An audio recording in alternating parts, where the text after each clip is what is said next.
Welcome to our comprehensive guide on periodontal instrumentation.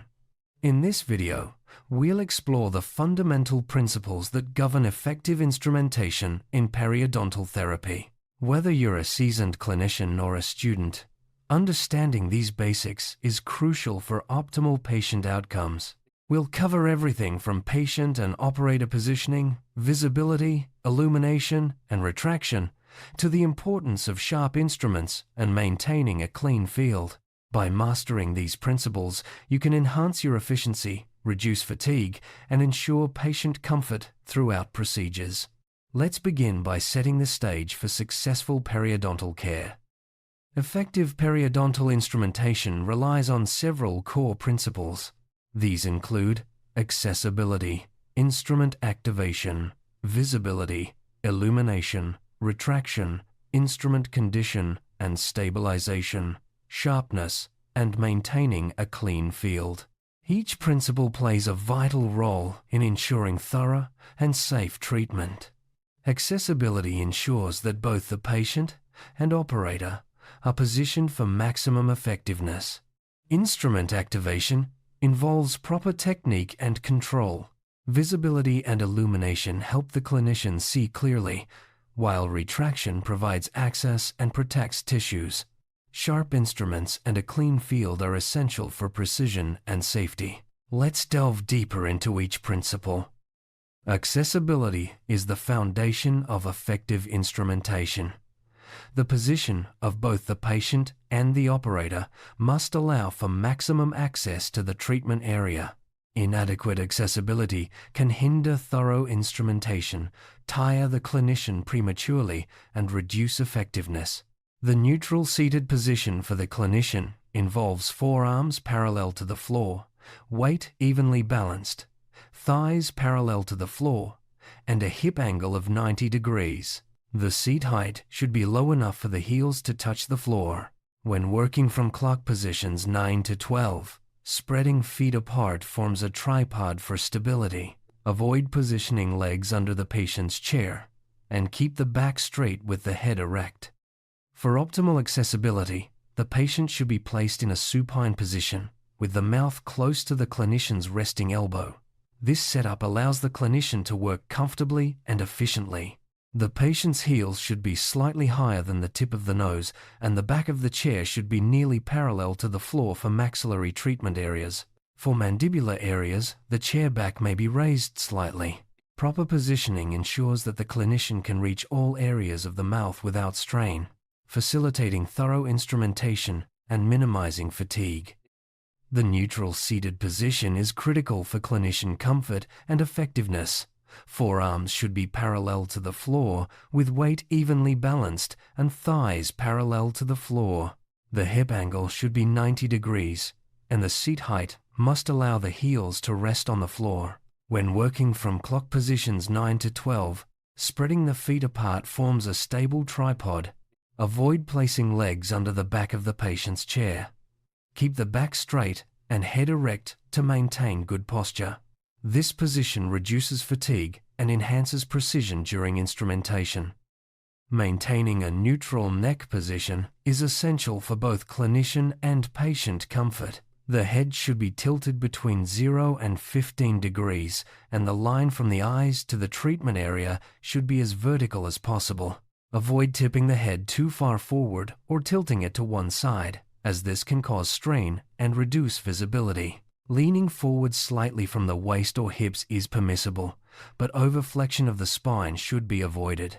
Proper neck alignment supports sustained focus and reduces the risk of musculoskeletal issues. A neutral back position is vital for preventing fatigue and injury. The trunk should be flexed between 0 and 20 degrees, avoiding overflexion or a curved back. Sitting with a straight back supports proper posture and allows the clinician to maintain focus during lengthy procedures. Overflexion can lead to discomfort and long-term musculoskeletal problems. By keeping the spine aligned, clinicians can work efficiently and comfortably, ensuring the best possible care for their patients. Shoulders should be kept in a horizontal line with weight evenly balanced when seated. Avoid lifting shoulders toward the ears or hunching forward, as these positions can cause strain and discomfort. Sitting with weight on one hip should also be avoided. Proper shoulder alignment contributes to overall ergonomic posture, reducing the risk of injury and enhancing the clinician's ability to perform precise movements during instrumentation. Upper arms should hang parallel to the long axis of the torso, with elbows at waist level and held slightly away from the body. Avoid holding elbows more than 20 degrees away from the body or above waist level, as this can cause fatigue and reduce control. Proper upper arm positioning allows for precise movements and enhances the clinician's ability to perform effective instrumentation. Maintaining this posture throughout procedures is key to minimizing discomfort and maximizing efficiency. Forearms should be parallel to the floor and raised or lowered as needed by pivoting at the elbow joint. Avoid angles between forearm and upper arm less than 60 degrees, as this can restrict movement and cause strain. Proper forearm alignment supports smooth, controlled strokes during instrumentation. By maintaining this position, clinicians can reduce fatigue and enhance their ability to perform precise procedures. The little finger side of the palm should be slightly lower than the thumb side, and the wrist should be aligned with the forearm. Avoid rotating the thumb side of the palm down so that the palm is parallel to the floor, and avoid bending the hand or wrist up or down. Proper hand and wrist alignment is crucial for maintaining control and preventing injury during instrumentation. This position allows for precise movements and reduces the risk of strain. The supine patient position is recommended for most periodontal procedures. The patient's head should be even with the upper edge of the headrest and the heels slightly higher than the tip of the nose. For mandibular areas, the chin should be down. For maxillary areas, the chin should be up. Proper headrest adjustment ensures that the neck and head are aligned with the torso, providing comfort and accessibility for both patient and clinician. Clinical positions vary depending on whether the clinician is right or left-handed. For right-handed clinicians, the 7 o'clock position is to the front of the patient's head, 9 o'clock is to the side, 10 to 11 o'clock is to the back, and 12 o'clock is directly behind. Left-handed clinicians use 5 o'clock, 3 o'clock, 2 to 10 o'clock, and 12 o'clock positions respectively. These positions ensure optimal access to all areas of the mouth, allowing for thorough and efficient instrumentation. Adjusting the headrest is essential for aligning the patient's neck and head with the torso. The top of the patient's head should be even with the end of the headrest for comfortable access. For mandibular arch, anterior surfaces toward the clinician require a chin-down position. For maxillary arch, anterior surfaces toward require a chin-up position. Proper head positioning facilitates visibility and access, making instrumentation more effective and comfortable for both patient and clinician.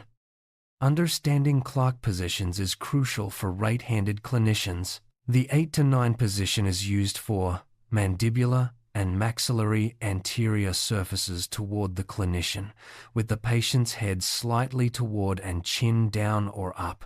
The 12 position is for anterior surfaces away, and 9 for posterior aspects facing toward. These positions help clinicians access all areas efficiently, ensuring thorough instrumentation and minimizing strain. For mandibular areas, ask the patient to open their mouth and tilt the head downward, known as the chin-down position. For maxillary areas, the patient should open their mouth and keep the head in a neutral position, referred to as the chin-up position. These positions are essential for providing the clinician with optimal access and visibility, ensuring that all surfaces can be treated effectively. Visibility, illumination, and retraction are key to successful periodontal instrumentation. Direct vision, with direct illumination from the dental light, is most desirable. When this isn't possible, indirect light and vision are used. Retraction methods include using a dental mirror to deflect the cheek, fingers to retract the lips, and combinations of these techniques. Proper retraction provides visibility, accessibility, and illumination, while protecting the patient from irritation. Dental mirrors are essential hand instruments in periodontal care.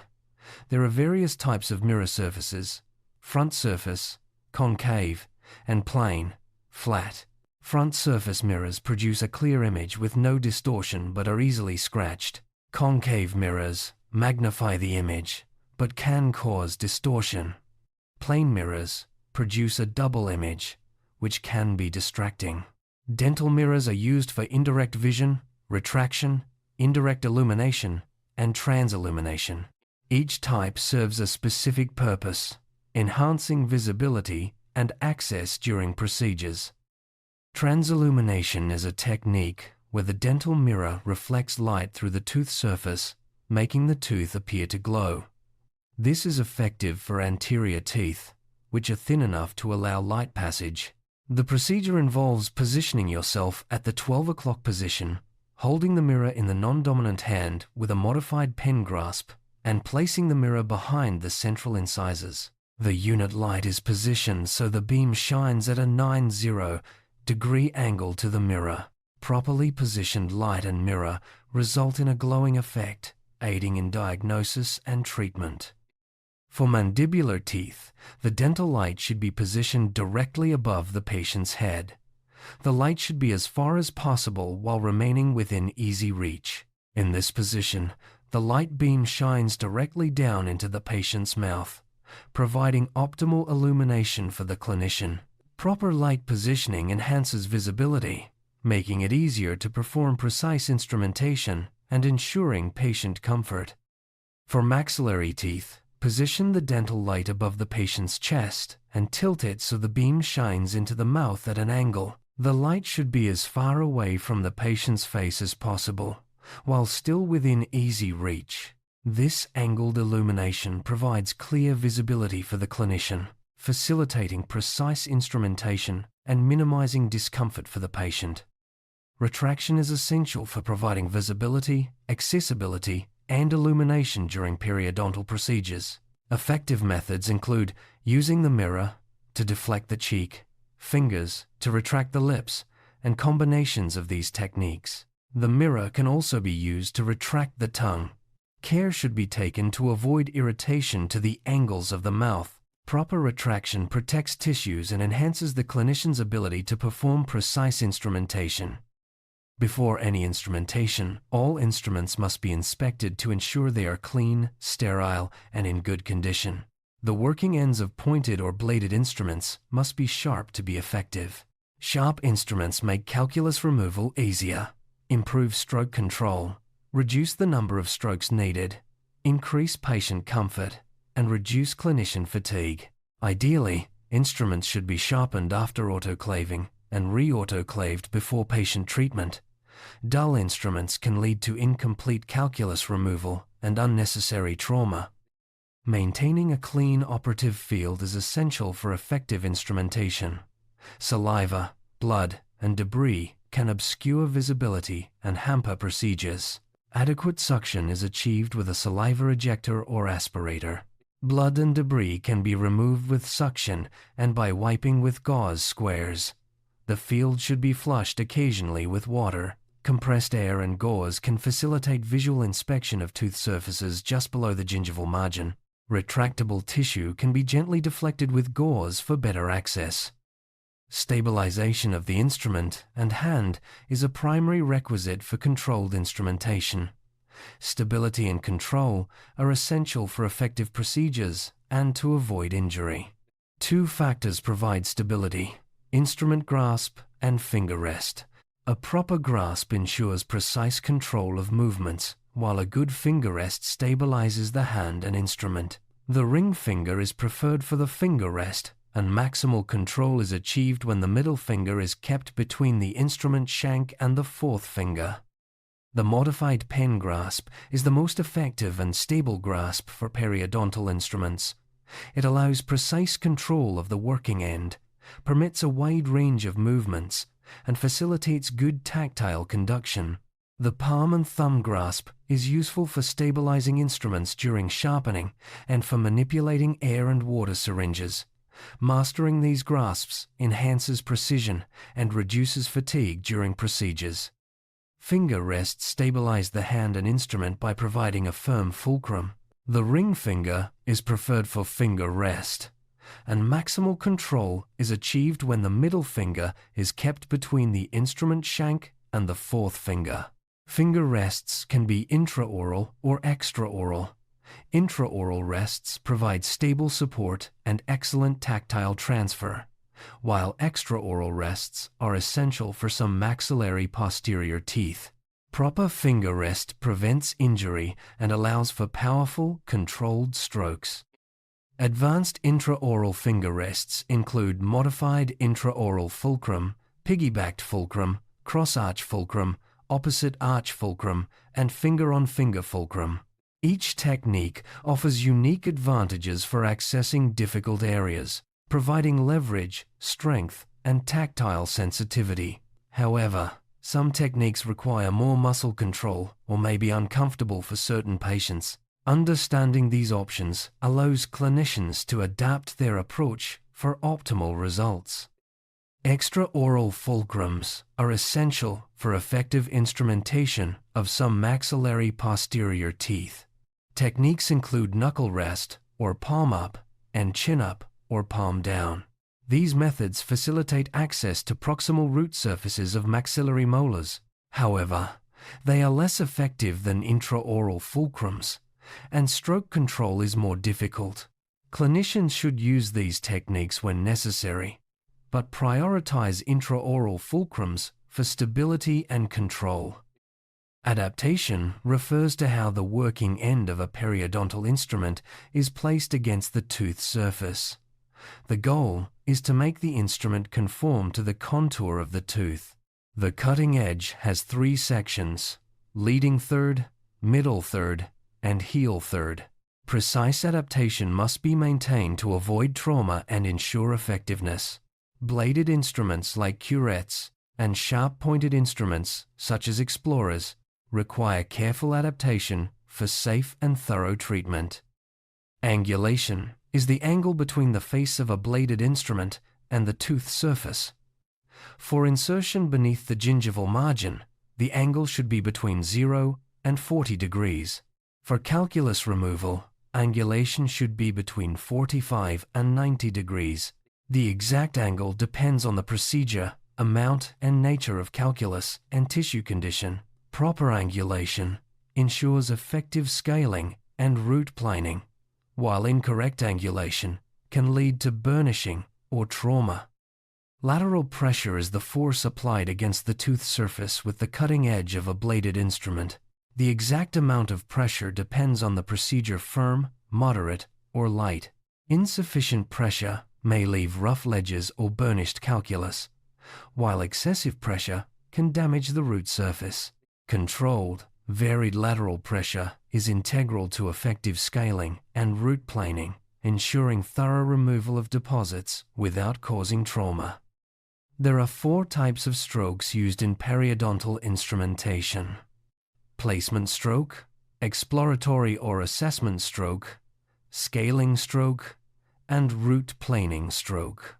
Placement stroke positions the working end apical to a calculus deposit or at the base of a pocket. Exploratory strokes assess tooth anatomy and detect calculus. Scaling strokes remove deposits, while root planing strokes remove residual calculus and plaque. Each stroke type has specific characteristics: angulation, pressure, and direction, ensuring thorough and safe treatment. Instrument strokes are initiated using a pull stroke in a coronal direction away from the junctional epithelium. Pull strokes can be vertical, oblique, or horizontal. Vertical strokes are used on facial, lingual, and proximal surfaces of anterior teeth and mesial and distal surfaces of posterior teeth.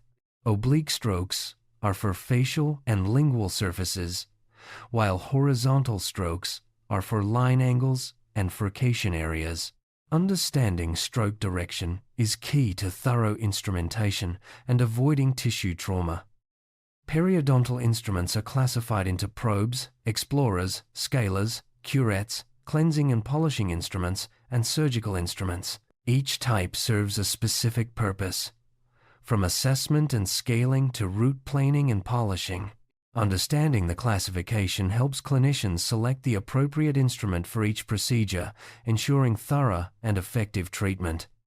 Scaling is the process of removing plaque and calculus from supragingival and subgingival tooth surfaces. Root planing removes residual embedded calculus and portions of cementum to produce a smooth, hard, clean surface.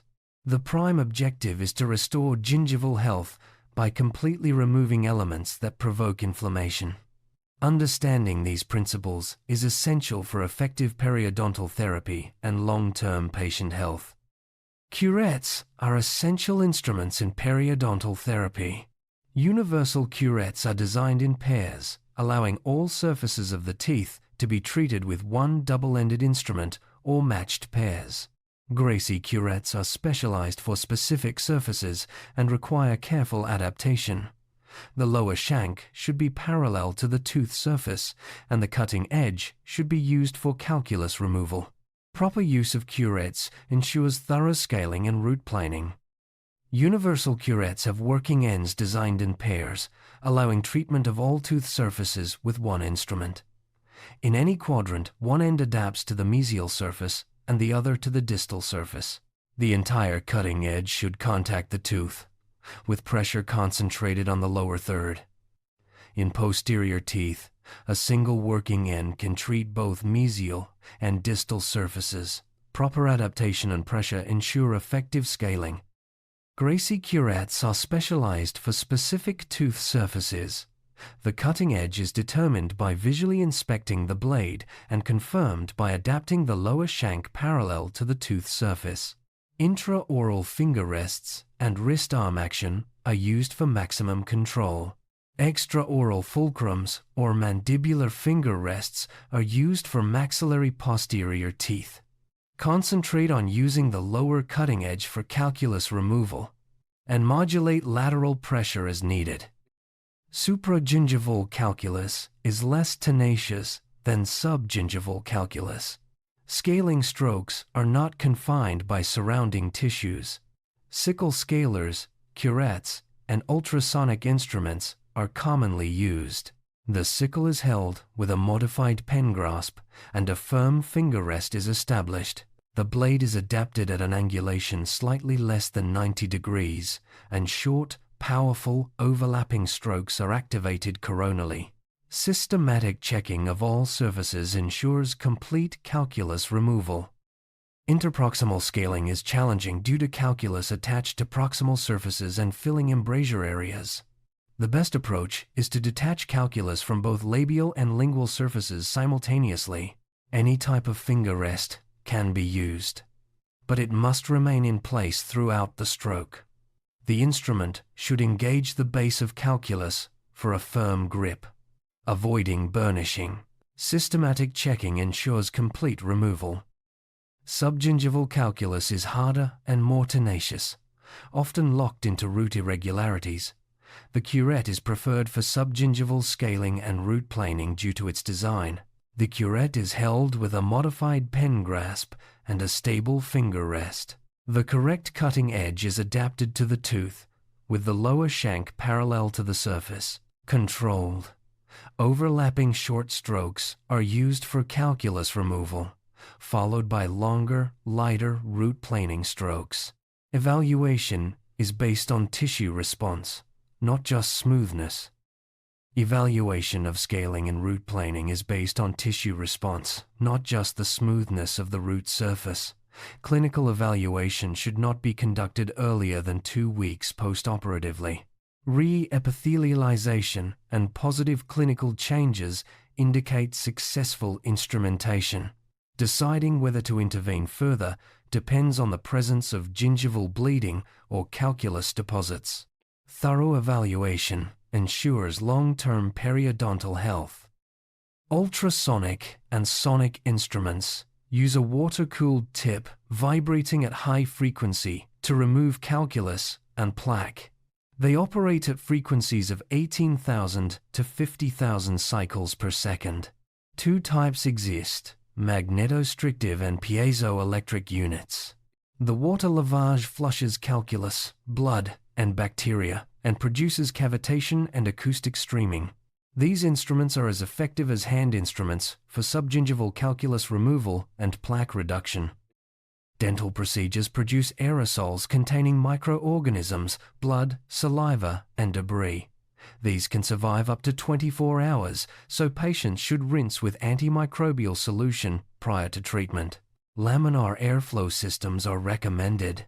Ultrasonic instruments are contraindicated in patients with cardiac pacemakers, communicable diseases, respiratory issues, compromised gag reflex, certain dental restorations, and in children due to tissue sensitivity. Understanding contraindications ensures safe and effective care.